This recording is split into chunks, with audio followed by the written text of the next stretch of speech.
This is y'all are my peeps. So my name is Linda Shively. I'll be your presenter today. We'll be talking about marketing. And then when we're done, we'll have a media workshop, and you can work with the people at your table to help you apply the things that we talk about today during this conversation.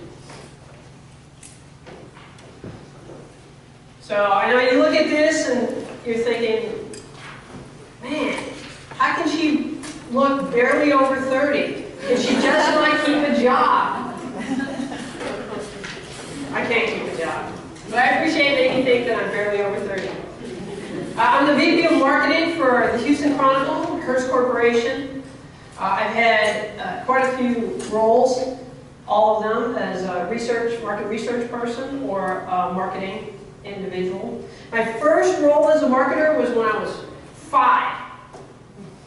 And I got, from Santa Claus, I got a cowboy outfit. And I tried to convince everybody in Duluth, Minnesota for a year and a half that I was a cowboy. Kindergartners are not easily swayed, I can tell you that. Things for me got easier after I graduated from college and I got a regular job. I worked for AC Nielsen, television ratings. I worked in their consumer products. And I handled brands like Kraft, Pepsi-Cola, some tobacco companies, and Coca-Cola, Procter & Gamble. And then I moved on and I worked for a company called Emerson Electric. You may have heard of that, technology company. And I was the market research person that handled all of their research for both the US and internationally for things like infrared thermography cameras, which are fun on a weekend. What else? Laser alignment systems and borescopes. So one of our borescopes was actually, that I helped design, was in a Harrison Ford movie. Some president thing, they were on a plane. I didn't actually watch the movie, I just saw those 4 frames, but they were awesome. I had my own market research company for a little while. And I had a couple of different customers, and I did all of that right when the internet was starting. Probably a lot of people in this room remember when the internet started. For some people, it's been a part of their lives forever. But for some of us, there was a day that it started. I worked for Tribune Interactive. I was their digital product development VP, and I did that across all of the markets. And then I worked for a company, Tribeca Marketing, that did lead generation for for-profit schools. And that's aggressive marketing, and it's all about getting people in the front end and converting them. So I have experience across a lot of different things, from branding all the way to lead gen and closed sales. So this is a free resource for everybody that's in here. If you're at a small business or you own a small business, it's the Small Business Development Center. And they can provide no-cost assistance and counseling. So go there, take advantage of this. Write down that URL right there, but they can help with all kinds of things, from business planning, qualifying for loans, giving you information that you need for that. And I'll make sure everyone gets a copy of this presentation through your media consultant. So let's talk a little bit about small businesses in Houston. So there's 235,000 in Houston. That makes it number 9 nationally and number 2 in the state of Texas. Now the only reason we're number 2 in the state of Texas is because Dallas, like Dallas does, includes Fort Worth. So technically, Houston is number 1 in Texas for small businesses. Now the bad news there is that if you're at a small, mid-sized business, you actually have to compete with a lot more businesses than they do in most cities. There's $465 billion spent both online and in print annually by small and mid-sized businesses. The average annual spend for marketing is $25,100. So if you're spending less than that, you're being outcompeted. If you're spending more than that, then you want to know if each dollar that you're spending has an ROI and you're getting a return on it. Everybody in this room probably knows these statistics. 80% of small businesses fail within the first year. But you're here, so your percentage for you just got much, much lower. 50% fail after 5 years. So if your business has been around for longer than 5 years, you're doing a fantastic job and congratulations. These are hard numbers to get past, and it requires focus on marketing and making sure your business is successful. 4 reasons that businesses fail. Number 1, and you guys probably know this one, lack of time and planning. So I don't know about you, but I spend my day going from fire drill to fire drill to fire drill. Right? You start out the day thinking, hey, here's what I'm going to do today. And then all of a sudden, 3 people show up in your office, or you get phone calls, and your day completely changes. Who has time to plan? And planning sort of seems like an indulgence. Right? You're sitting around doing nothing except thinking and having ideas. That's often not a valued thing. But you've got to make time to do it. Number 2, ignoring the customer. Your customers can tell you more about your business than you could ever find out through spending thousands of dollars on market research from professionals who don't know anything about your business, that are randomly talking to your customers. I tell you that, I'm a market research professional, and I'm telling you that. I had a business that did that, and I'm telling you that. How do I know that? One of the businesses that I had as a customer was a company called Tempur-Pedic. And they make those nice squishy mattresses, right? You can stick your hand in it, and then it's the shape of your hand. So they wanted to expand their line, and so they were looking at going into the pillow market, creating Tempur-Pedic pillows. This was a few years ago. I was probably still in kindergarten when this was happening. So they called me up and said, hey, we want some market research about whether or not people would even buy these pillows. So I'm proud to say that I've been kicked out of 17 Bed Bath & Beyonds. I don't know if anybody else can claim that number, but I think I actually might have the record. Why have I been kicked out of so many Bed Bath & Beyonds? Checking out the competition, that's exactly right. So I spent my time on behalf of Tempur-Pedic, and I went into Bed Bath & Beyond's, and I would lurk around the pillow buying area of the store, and I would watch what people did. And I would write it down. I can tell you, you can't spend a lot of time doing that in a Bed Bath & Beyond because a manager shows up within probably about 15 minutes. So I would make notes, made note of how people purchase pillows. People love to grab pillows. So one of the things Tempur-Pedic insisted on was, you know what, it has to be in a box. I don't know why. For whatever reason, they insisted that the pillow be in a box. I think because they wanted to make sure they secured shelf space, and it was right up front, and they had marketing pretty much on the box. I mean, pillows are in plastic bags 9 times out of 10. So I said, look, if you want to do that, one thing you have to do is you have to have a hole in the box so people can touch the pillow. I wouldn't have known that if I had to watch how people buy. So, on their behalf, I made sure I did not ignore their customers. So if you're in a business, you have brick and mortar, you have people who walk in every day, interface with you, the people that work at your store, pay attention to what they do, what they don't do. That's important too. Now, don't follow them around with a video camera. Don't get kicked out of your own store. But pay attention to your customers. And you can do things as simple as leave a little card on the counter and ask them for some feedback on what can make their experience better. People like to be asked for their opinion. Outcompeted, we talked about that. You may be competing against somebody who, for whatever reason, decides that they'll spend as much money as they need to drive you out of business. I'm not saying you need to do the same thing, but you need to know how your marketing spend is working and not working. That's key to being outcompeted. It's not just about throwing money at things. You need reporting, transparency, and you need to know how your dollars are working. Talent pool. Everybody here is part of the talent pool at a business.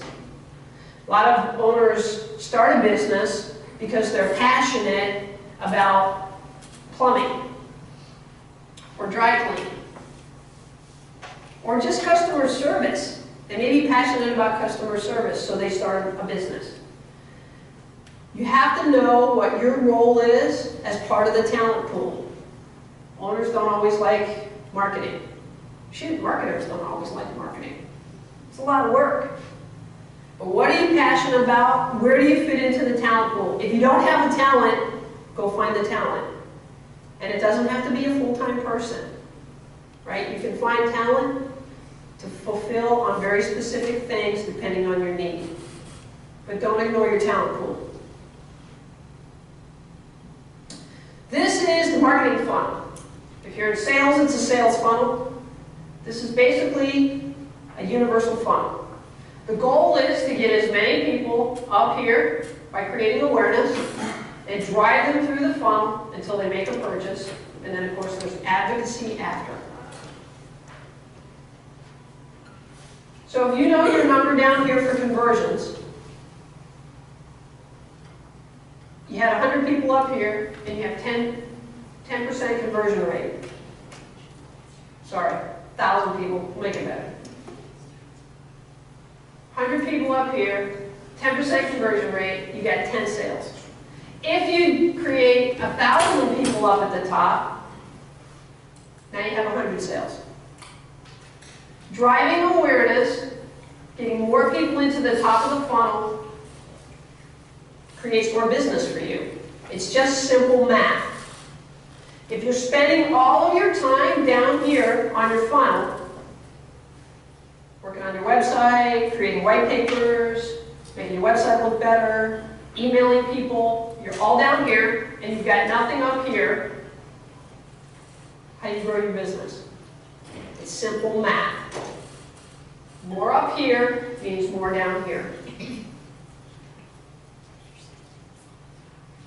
So how do you do that?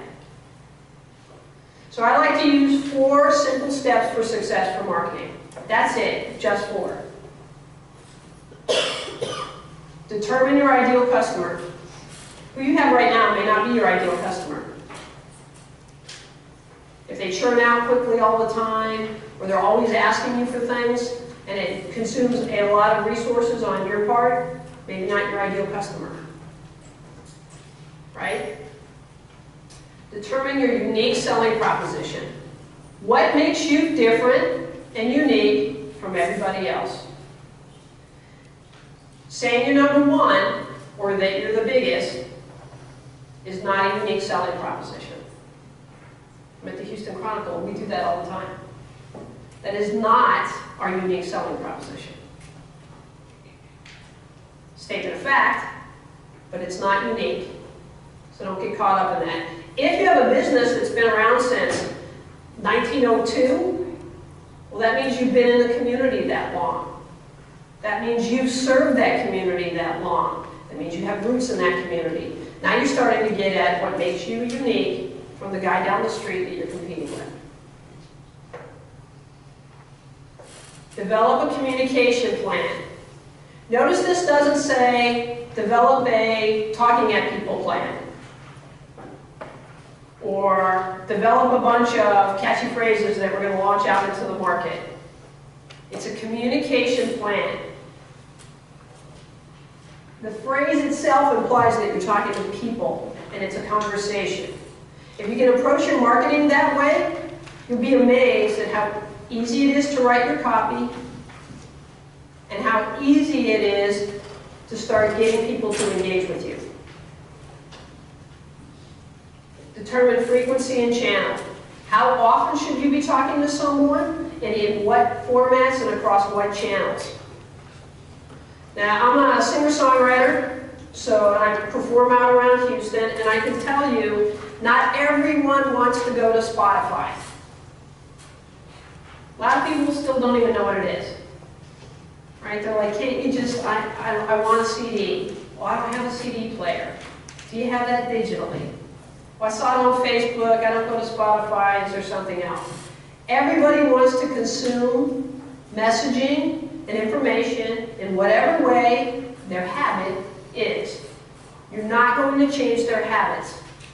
So make sure you're at where they are. And channel is far more important now than it used to be. It used to be you could just have a mass audience, run things on, in the paper, on the radio, TV, and everybody would see it and you're all set. It's just not like that anymore. You have people who don't even have TVs. Don't want one. They don't want a cable bill. So how do you talk to them? You've got to think about all those things. 4 easy steps, we're going to go through each one. Identify your audience. And you guys all have a workbook in front of you, and it gives you some places where you can actually work on some of this stuff. Write down some of these things. I encourage you to take notes as we go. Who do you serve now? And you don't have to have a bunch of demographic information. I'm all about easy, simple, because you want to make sure that you can communicate the information to everybody in your company who may not care about a demo like 25 to 34 with household income of X or Y. Right? Sometimes it's just, it's Sally who lives next door. Right? That's who we serve now. She comes over to the house all the time and she borrows things, but she never brings them back. So we serve her now, but she's not my ideal customer. Who is your ideal customer? So define that. What does that look like? So if you think about the longevity of your business, who's the customer that's going to help you get there? What do they look like? And like I said, it should be a description that helps you explain it to the people that work for you.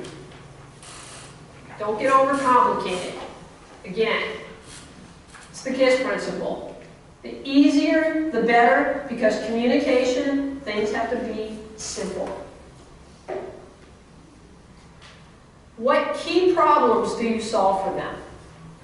This one, I would say if you can identify this right here, you are, bless you, you're 90% to creating your marketing copy. Your elevator pitch. If you can identify the key problems you solve for them, not what you're going to do for them, what are the problems you solve for them? So as soon as you identify that and you write that down, now you're talking about the customer and their needs. And you're not talking anymore about yourself. It's very important. How many times do you go to a dinner party and somebody's just, they spend the whole time yakking about themselves? They don't ask you one single question about you. About your family, about your kids, why you decided to wear plaid pants to the party. They don't ask you any of that stuff. They're just busy talking about themselves. I mean, how much do you engage with that person after that? Right? You try to avoid them in the room. You're just like, oh yeah, that guy. And then you tell everybody about that guy when you leave. You don't want to be that business. You want to be the business that everybody goes, oh yeah, they asked me all kinds. You know what? I don't really know that much about them. They asked me a lot about me though. I like them. That's who you want to be. Key problems you solve for them. If you get to that, you've got the beginnings of your marketing copy, and you start to create relationships. Do you have a target area or geography? Now we're in Katy, so my assumption, the answer to that question is yes. However, try to be as specific as you can. Is it a radius around your store? Is it the community overall? If you have a website and you conduct e-commerce, I'm going to suggest that you keep your website plan separate from your physical store plan. And the reason I say that is, by combining the two, you start to complicate it. Keeping them separate, you may actually have a completely different customer that comes to you via the web, so you use it as a separate sales channel. Define those people separately. Treat it like it's a separate geographic location. If you try to combine them and create one plan, it starts to get confusing. So I'd say do your physical store first, and then once you've done that, it's super simple to create one for your website. If you have multiple store locations, same thing. Create one first, and then replicate based on who that customer is. Who am I talking to on the web? Who am I talking to at my store in Katy or in the Woodlands? How do they find you now? You may not know that. And to be honest with you, that's okay. Right? If you ask the question, finding an answer is taking a step towards success. There are a lot of tools out there to help you answer that question. You can talk to people because you're not ignoring the customer, as we talked about that at the beginning. SurveyMonkey, great tool. It has pre-canned questions that you can put together. If you have an email list, how many people here actively pursue getting email addresses from their customers?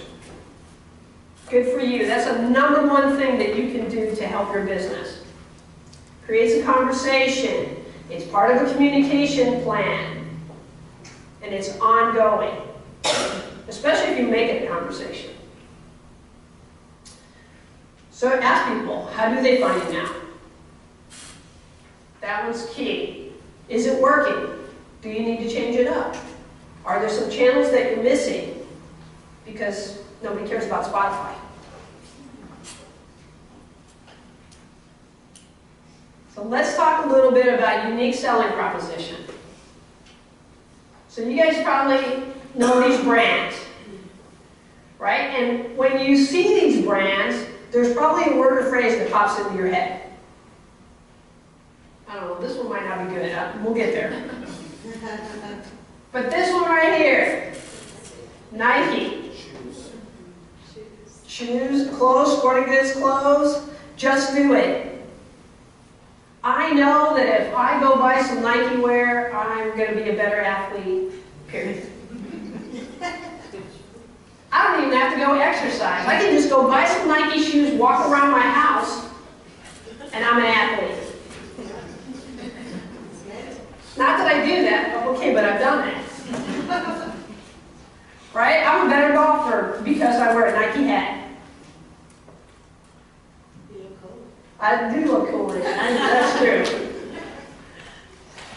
These brands, they're all persistent and consistent in the way that they articulate their brand. Now, Nike, it used to say Nike underneath that swoosh.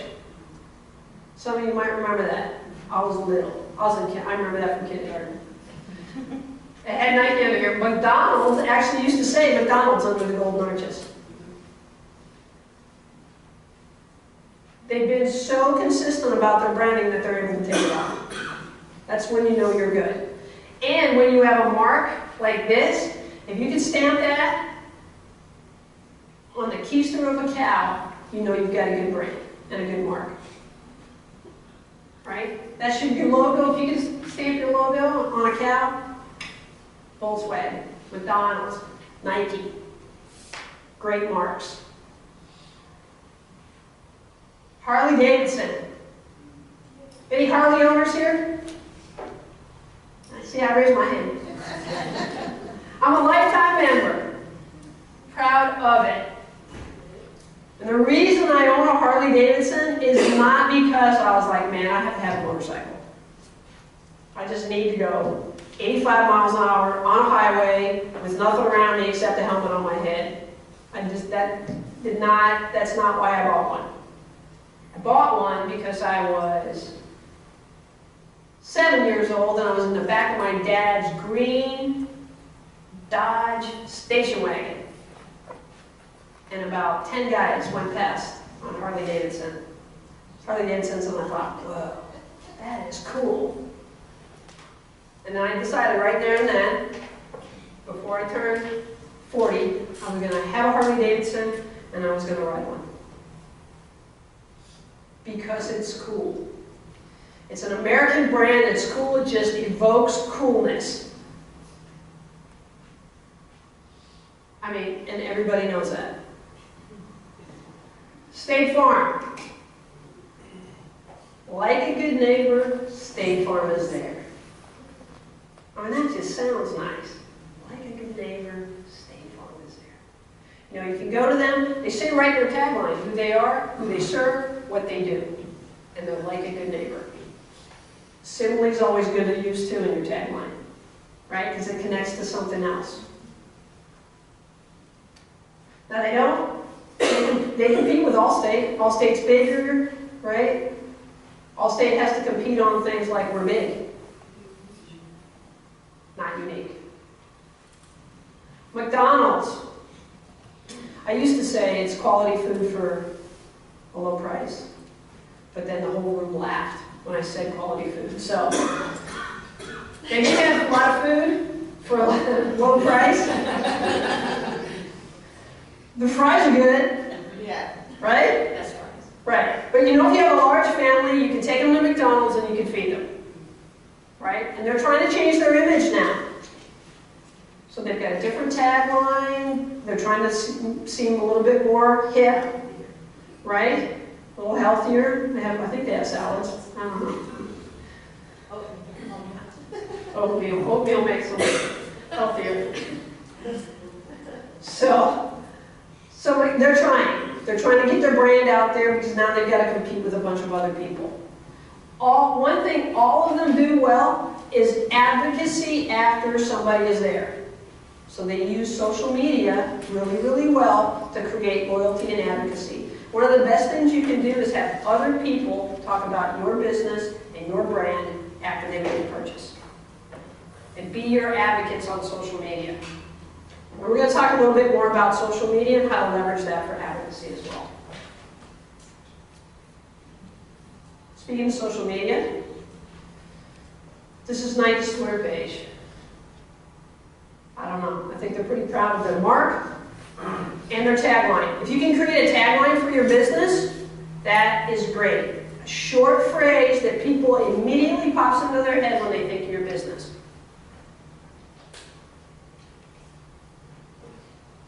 Let's talk a little bit about your communication plan. I'm going to encourage everyone, when you start doing your marketing plan, keep going back to the funnel. Because you're going to talk to people differently depending on where they're at in the funnel. If somebody doesn't know who you are, that conversation's a little bit different if they're up in the awareness part of the funnel. If they do know who you are, they're trying to make a buying decision, you're going to talk to them differently if they're in the middle part of the funnel.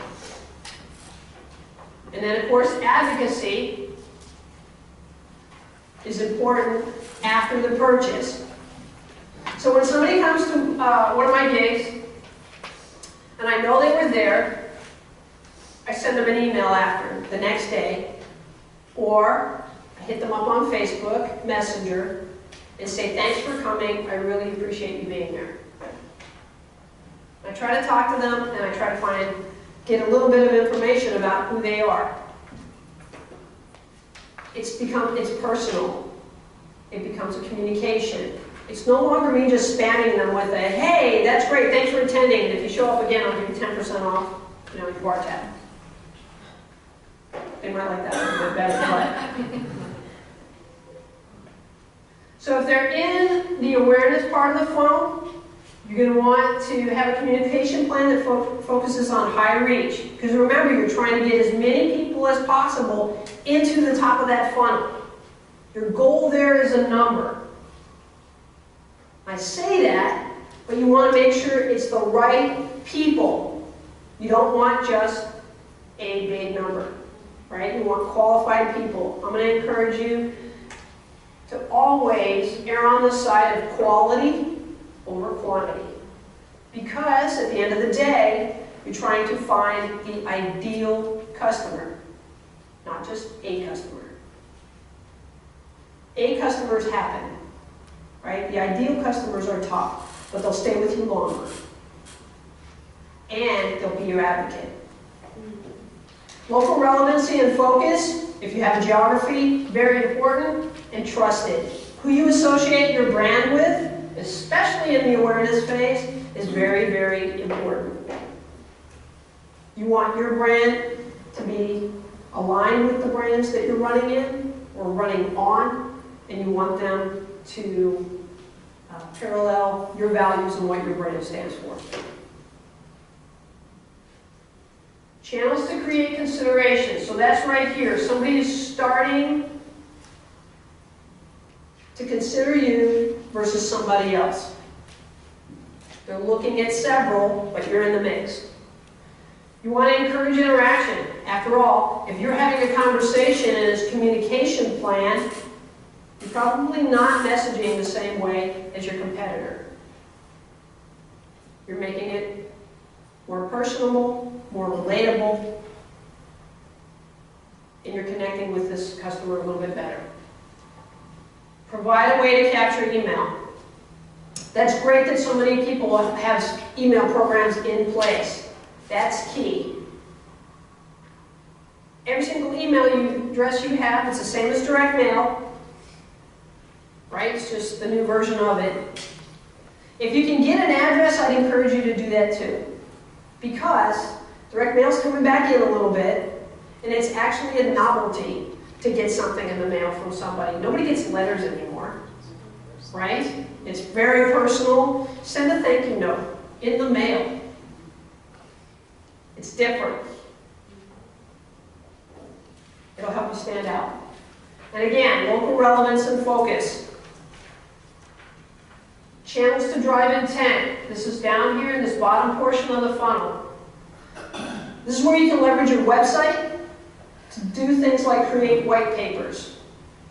So back in the olden times, we had things called white papers, and we'd mail them out to customers. And they were usually, when I worked at Emerson Electric, they were these complicated white papers that talked about this is how this technology works, and this is why we're better than our competitor. But if you take that concept and you say, okay, and you see it all over the internet now, I'm going to give somebody an opportunity to download something, PDF. Give me an email address and they can download a PDF. Bless you.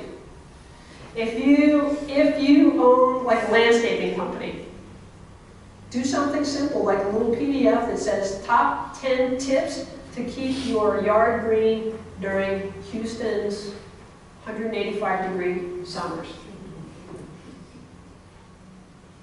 Put your email address in, you can download it right now.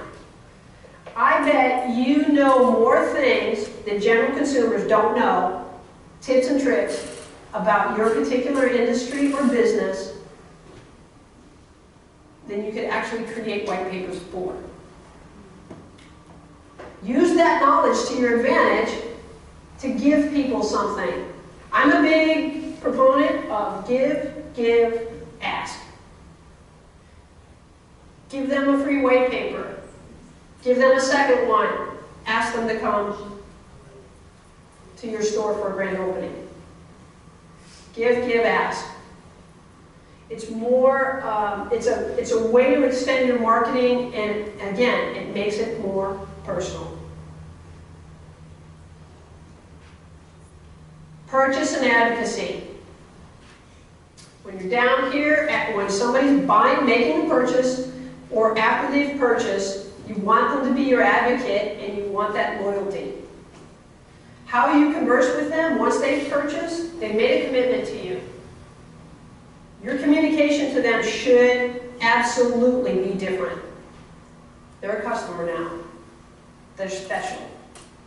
And they should be spoken to that way, engaged with that way, and what can you give them? And then ask again.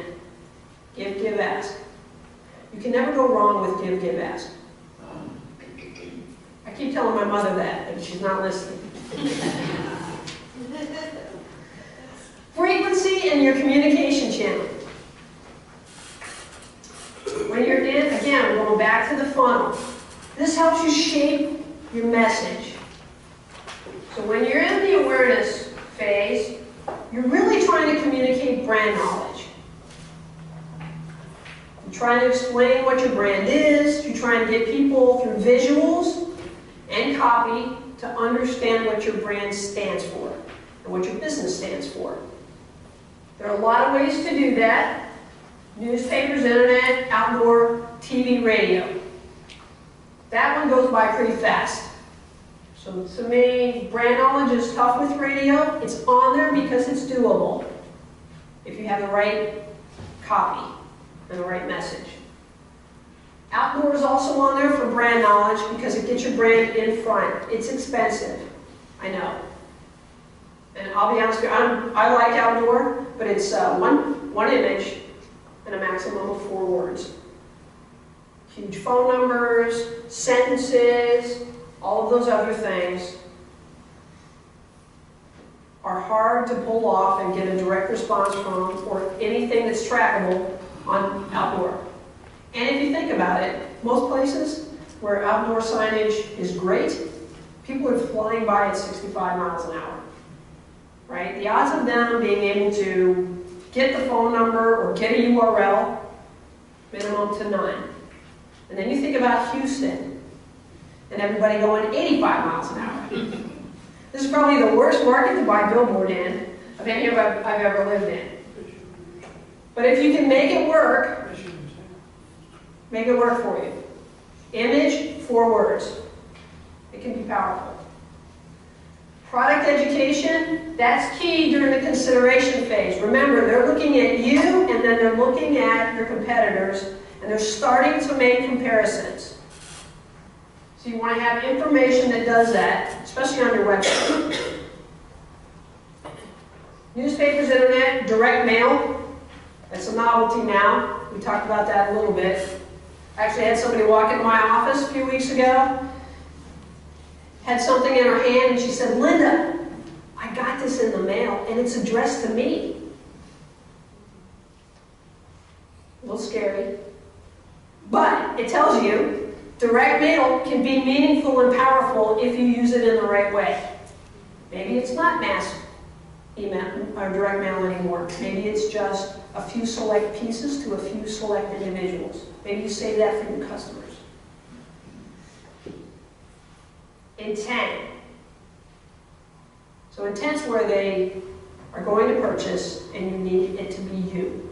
That's where you're going to use direct response. Newspapers, right? Call this number, go to this URL, internet, online ads, buy now, your e-commerce, or getting an email address. If you've got an email address, it's further down the funnel to a close. So I'm going to share this. I should have said this at the beginning. So what's said at LocalMaxx stays at LocalMaxx. We're like Vegas that way. So awareness, a lot of times people are like, yeah, awareness and branding, I'm not wasting my time with that. Why bother? Number 1, it's at the top of the funnel and you're trying to get reach. Here's an example of how effective it can be if you keep your frequency where it needs to be for your customer base that you're trying to attract. So this is a company called Centerpoint. They aligned themselves with a branding program that we had called Heroes of Harvey. They felt that it aligned with their brand, it was about the community, and they wanted their brand there. Centerpoint does not sell anything to consumers. Nothing. This ad started in April, and it ran every single week, once a week on a Sunday until August. We do a proprietary study and we ask people, okay, so did you recall the ad? Started the first ad, this is the very first ad, 24%. By the time it had run every single week, the ad recall was 40%, which was an additional 122,000 people across Houston. Brand recognition went up from 53% to 67% for brand recognition. 27% of the people who saw these ads said that they would take an action and go buy something from Centerpoint or had visited their website to purchase something. Centerpoint does not sell anything to anyone. So just imagine if they did. That is the direct result of getting 122,000 more people into the top of the funnel. So frequency is key. Running something once, there, running it weekly for 4 months, 40%, and an additional 122,000 people. That's the power of awareness in getting people into the top of the funnel. So let's talk a little bit about social media. Now you may have a business that relies a lot on social media. Some businesses do better with social media than others for different parts of the funnel. One thing to remember though, this is someone else's platform. So if you don't have a website and you've been, which is probably not the case for pretty much everybody in this room, but if you don't have a website and all you're using is a Facebook page, that is not your platform. That's not a place where you control what happens 6 months from now. Algorithms change all the time. Social media platforms are in business to be in business. And if you've used them, you'll go in and then all of a sudden you're not reaching the people who you used to reach last week because Facebook decided that that's not how that's going to work anymore and you need to buy some ads. So be wary. If you have, make sure you're driving people back to your website because it's yours. Your followers are less relevant than ever before, unfortunately. I mean, you probably have friends where you've posted something, you put something up, and you said, well, yeah, I put that up yesterday, did you not see it? Nope. Because you didn't get enough engagement from people, so the rest of the people on your list never saw it.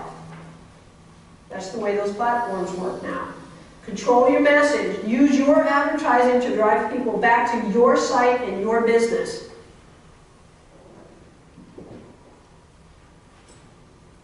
So just to underscore, these are the 4 reasons people say they use social media. Stay in touch with friends. And fewer of your friends actually see it. Stay updated on current events. That's a good thing. Leverage that for your business.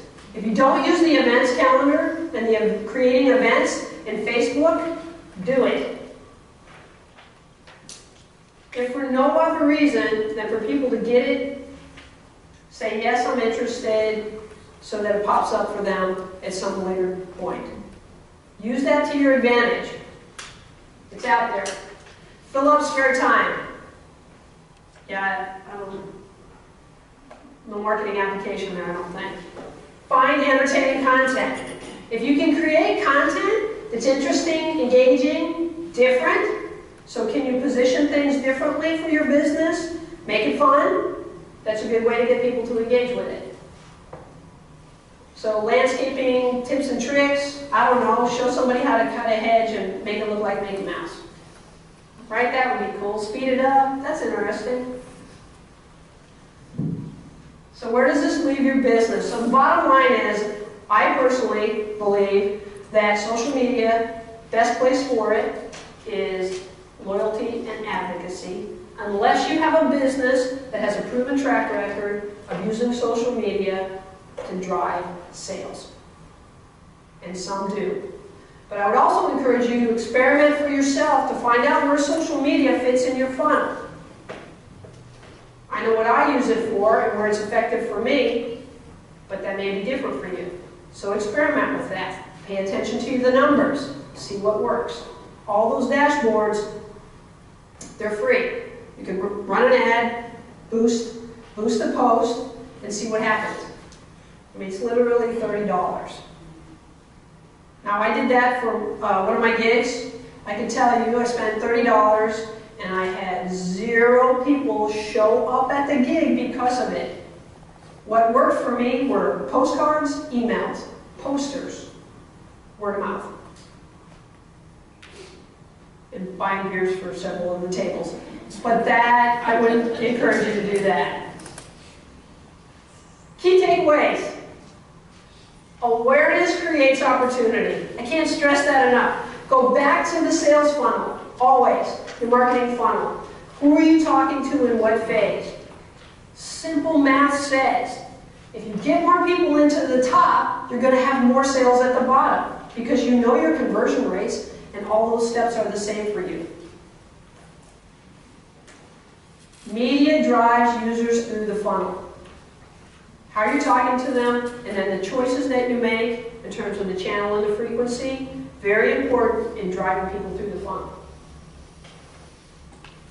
Capture contact information. A lot of you are doing it, if not all of you, that's great. How do you do more of it, and then how do you leverage that to create as part of your communication plan? Frequency keeps you top of mind during search. Now we talked about frequency and brand awareness. When people go online, you guys probably all do it. You're searching for something, you're looking for, I don't know, some sort of service, pet grooming. You go through, you do the search in Google, you start scrolling. We all do SEO and SEM, but we all also search. What do? Well, you just start scrolling. Until you see something that looks familiar, or a URL that looks trusted, and you stop, and you click on it. Your marketing helps make sure somebody stops on a search when they're going through Google. That's not SEO or SEM. That's just you doing marketing and making sure your brand gets in front of people. And they're familiar with it, and they trust it. My view, social media strength is the bottom of the funnel for loyalty and advocacy. If you don't use it at all, at least use it for that. If you found other ways that it works for you, great. And I encourage everybody to spend time to figure that out for themselves.